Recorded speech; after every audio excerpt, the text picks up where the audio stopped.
TMJ Dysfunction 101. So what is your TMJ? Let's start with the basics.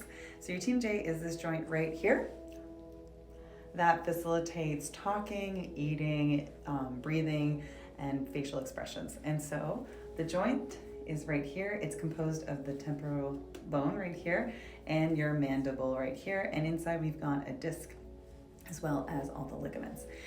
It is a unique joint because it's one bone that is the same joint that has two joints that interplay together. So if one side is off, if there's an asymmetry, it will affect the other side too.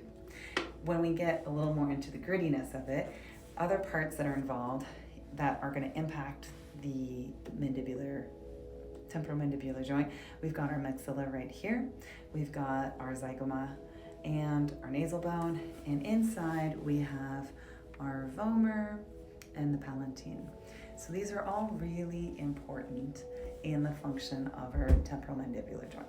So that's the basic. Then we've got up here, we've got the muscles. So we have the temporal muscle, which is right through here and attaches about here on the mandible. And it does elevation and a little bit of retraction. So it pulls our jaw backwards. Okay? Then we have our masseter right here, which is a really meaty muscle. It's supposed to be the strongest muscle in our body for its size, and it also elevates the mandible and protracts. So kind of like a bull face.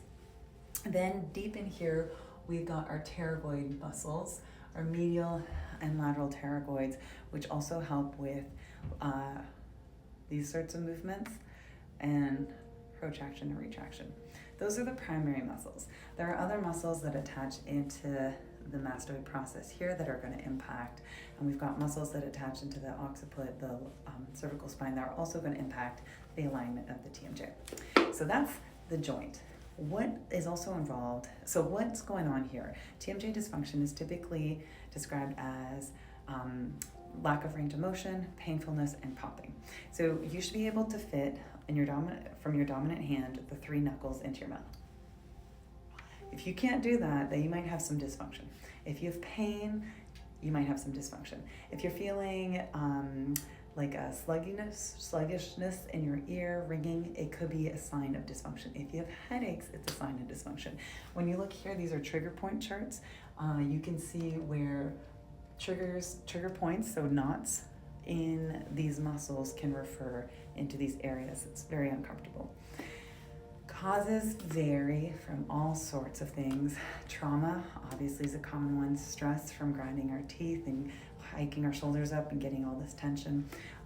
Dental emergencies, having our jaw open for long periods of time, can also aggravate the TMJ. And there are other ones that were a bit surprising. So I will continue on this TMJ dysfunction subject for the rest of the week. Every week I'll be coming in and posting something about it.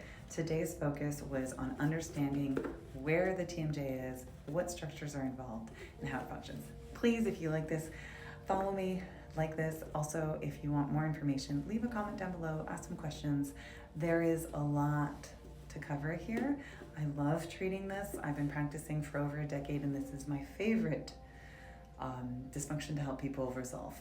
So I hope you find this helpful, and I wish you all the best.